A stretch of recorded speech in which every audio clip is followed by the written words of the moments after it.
লক্ষ্মী কুটিরের রান্নাঘরের পক্ষ থেকে সবাইকে অনেক অনেক স্বাগত জানিয়ে দ্বিতীয় আরেকটা রেসিপি নিয়ে এসেছি। সেটা হলো চাল কুমড়ো চাক চাক করে কেটে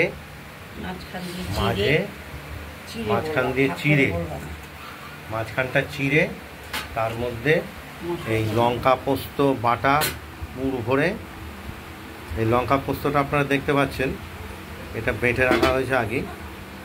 এর মধ্যে নুন হলুদ মিশিয়ে এই পুরটা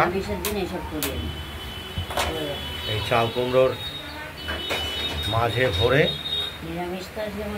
কড়াইতে তেলে ভেজে নেব।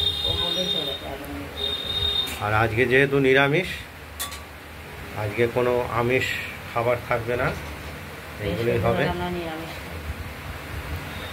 ওই যেমন 1 নম্বর পনিরের ঝোল হয়েছে পনির আলু দিয়ে, দ্বিতীয় চাল কুমড়ো ভাজা পোস্তর পুর ভরে। কড়াইতে আমরা তেলটা দিয়ে দিয়েছি, দেখতে পাচ্ছেন।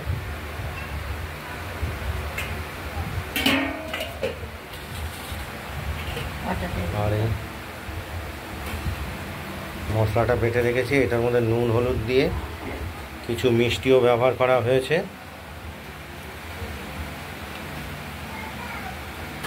চিনির গুঁড়ো, হলুদ, মিষ্টি সব দিয়েছি, লঙ্কা সব দিয়ে ভিতরে ভরে খেতে ভালো লাগে গরম ভাতে। এটা খুব সুস্বাদু, গরম গরম ভাতের সঙ্গে একদম সব ভাতে খাওয়া যায়।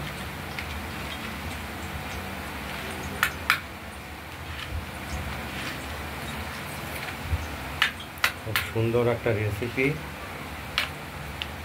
চাল কুমড়োর তরকারি তো আমরা সবসময় খাই, এগুলোও করি, এটাও করা হয়।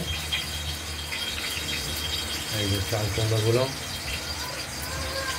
মাঝখানে চিড়ে ফেলা হয়েছে। এই চাল কুমড়োগুলোকে আমরা ওই কেটে এইভাবে তারপর নুন দিয়ে এগুলো বাটিতে আলাদা বাটিতে সেদ্ধ করে নিই, না হলে তো তেলে ভাজলে সেদ্ধ হবে না কাঁচা অবস্থায়।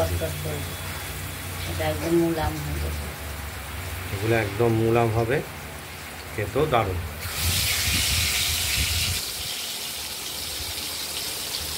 এইভাবে আমরা ভাজবো,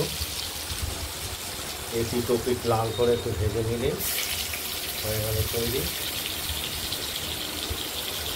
পোস্তর পুর ভরা চাল কুমড়ো, কচি চাল কুমড়ো। চাল কুমড়োটা কচি হলেই ভালো হয়, কচিতেই সুন্দর।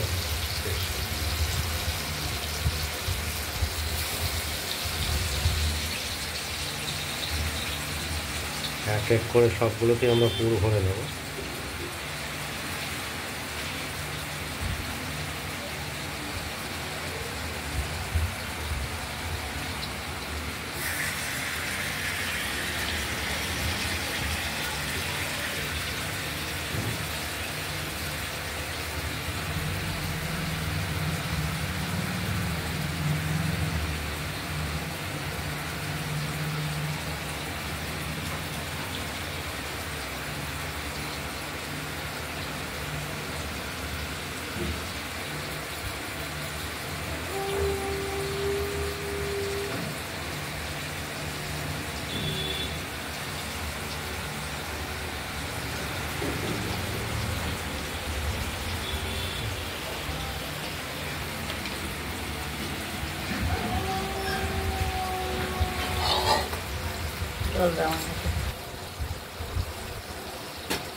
খুব সুস্বাদু একটা রেসিপি।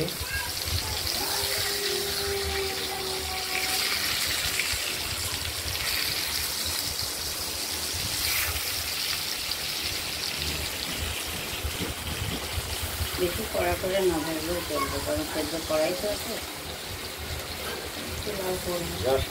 ভাজাটা চাল কুমড়োটাও ভাজা হবে, আর তার সঙ্গে যে পোস্তটা দেওয়া হয়েছে এটা গরমে একটু সেদ্ধ হবে ভাজার সঙ্গে।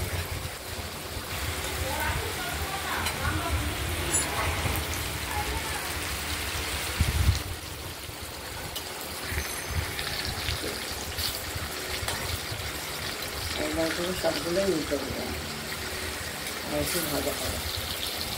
হোক, আমার কথা শুনবে না। হয়ে গেছে, চাল কুমড়োটা ভাজা ভাজা হয়ে গেছে দুটো পিঠি। দিয়ে দিলাম। আমাদের এটা কমপ্লিট হয়ে গেছে। চাল কুমড়ো পোস্তর পুর দিয়ে, মাঝে পোস্তর পুর দিয়ে ভাজা। কড়াই থাকবে, এটা নামাবো না, এটা এখানেই থাকবে কড়াইতে। সব নরম খুব সুস্বাদু একটা তরকারির আইটেম। বন্ধুরা আপনারা বাড়িতে ট্রাই করবেন আর আমাদের একটু কমেন্টস করবেন। আর আমাদের এই লক্ষ্মী কুটিরের রান্নাঘরের চ্যানেলটাকে লাইক করে দেবেন, একটু শেয়ার করবেন আর সাবস্ক্রাইব করবেন। আজকে এই পর্যন্তই। সুস্থ থাকবেন, ভালো থাকবেন। আগামী দিন আরও নতুন নতুন রেসিপি নিয়ে আসবো।